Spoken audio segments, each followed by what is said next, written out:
I'll tell you on the good side, we've had wonderful celebrations.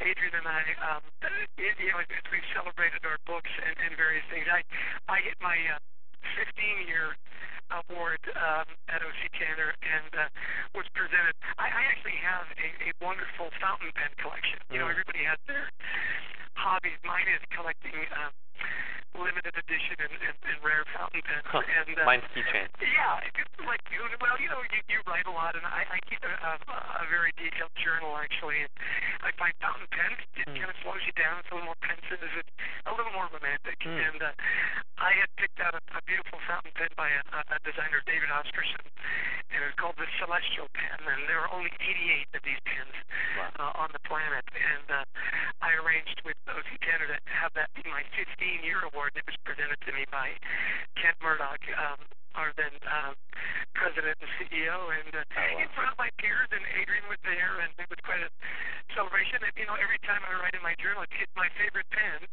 I think of those guys and that moment, and it's quite wonderful. So there's some the good, the bad, and the ugly. and they all helped, I'm sure, shape your own path. Absolutely. We really are believers that, no man is an island. Adrian, with the writing skills and the insight and just very sharp mind, has crafted so much of what we've done. And I brought some great experience to the table, and we've got wonderful presenters that work in the Carrot Culture group. Scott Christopher, if you went to our website, you'd see his videos. Who actually was a stand-up comic, and is that right? By far the funniest. Yeah, he's great. And Andrea Gattmeyer, who was a radio a top 40 radio host and very, very funny. Chris Kendrick, who's got a wonderful acting background, and we could go through the whole team. They've all been wonderful contributors. Well, what I like about the power of the carrot, or this power of appreciation, is you build teams that you can really cheer for.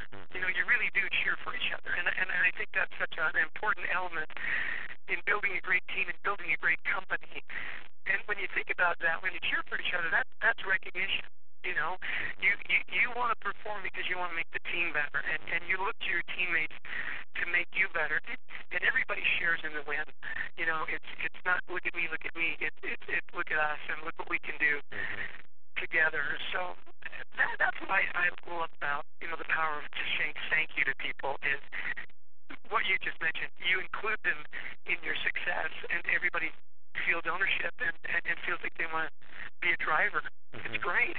Now, when you were, and I think this is separate, but I think related, going back to your time as a broadcaster, or rather at that television station in New York, getting the promotion to VP, I feel like there are a lot of folks out there who are at their job who might not be as passionate about what they do as what you do now, even though they're climbing the corporate ladder, so to speak.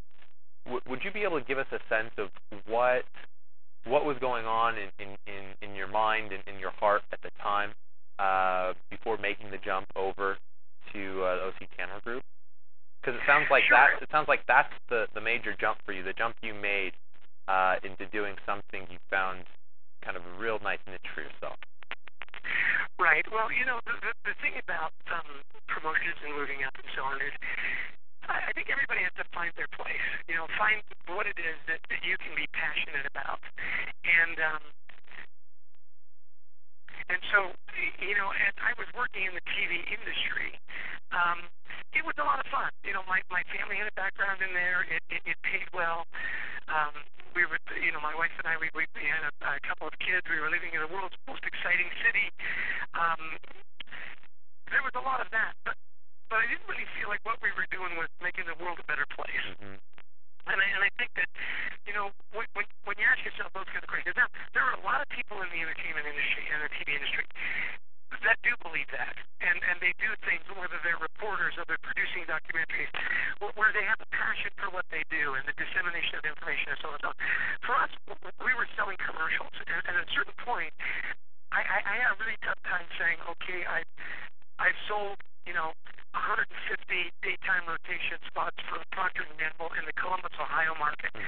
It made the world a better place. Right. You know, so we were kind of looking around a little bit at the time anyway. And as we get put in touch with O.C. Chandler, and I thought about, gee, you know, so you go into companies and you teach them to appreciate the hard work of their employees and their service and their longevity and their accomplishments. Well, yeah, I believe that. You know, I grew up in a family of 5 boys. We played every sport there was. And, I mean, we've all got that box full of little trophies that we have up in a shed that we won't let our wives throw away. Yeah. You know, from pee-wee football or baseball or hockey or whatever it was. Right. And I just remember how much I treasured those. And I thought, you know, that could be a good place for me. I'm actually quite passionate about achievement and the celebration. And, you know, we all cry when the Olympians get their medals. In fact, our company in 2002 actually made the Olympic medals for the Winter Games. Is that right? So we got to associate with these great Olympians that have devoted their lives and skills. I mean, it just, you couldn't have picked a better place for me to land. And I think when you get that kind of passion behind what you do, and you're lucky enough, as I was, to be able to do it with people that you could really admire and engage with, like an Adrian Gostick, you know, like a Kit Murdoch, then you found your place. There are a lot of recognition companies, you know, on the planet that I'm sure had I gone there, I wouldn't have been a very good fit. So, you know, I think. Why is that? Well, there's luck involved. You know, I think there's personalities. I mean, the companies are companies. I was fortunate enough to have Kit Murdoch as our CEO. When we came up with this idea for a book, I remember calling it. We'd had an experience with a consulting firm, and they published. And I said, hey, Kit, you know, this is a great idea. We should do this. And he goes, great. You know, come up with some ideas and write a book, and let's take a look. And I remember saying, no. I didn't mean me. I meant we. I mean, actually, I meant you should do this. You're not me. And he was great. He said, well, you're a pretty smart guy. Figure it out. And so he gave me the leeway to kind of do that. And then when he hired Adrian, he called me and said, I've hired this great writer. Introduce yourself to him. Write the book. He's a writer, you know, because I said, kid, I'm a salesman. I'm not a writer. And then as we started to present at various conferences and stuff, had some fun, you know, brought some flair and some showmanship. He said, you know, you're really good at this. We should find ways for you to do more of that. So he was a great mentor and opened a lot of doors. And, you know, that wouldn't necessarily happen at other companies. I mean, literally, I was a sales manager. I wasn't in the communications department or the marketing department. I ran a sales region in New Jersey. We had no obligation to open those doors for me, but he did. And gee, it's turned out to be, you know, great fun for me and very engaging and great for the company. You know, it's opened lots of doors for us, as you can imagine. It positions us as thought leaders and more fun than we always say we're having more fun than humans should probably be allowed. You know? Especially at work. Exactly.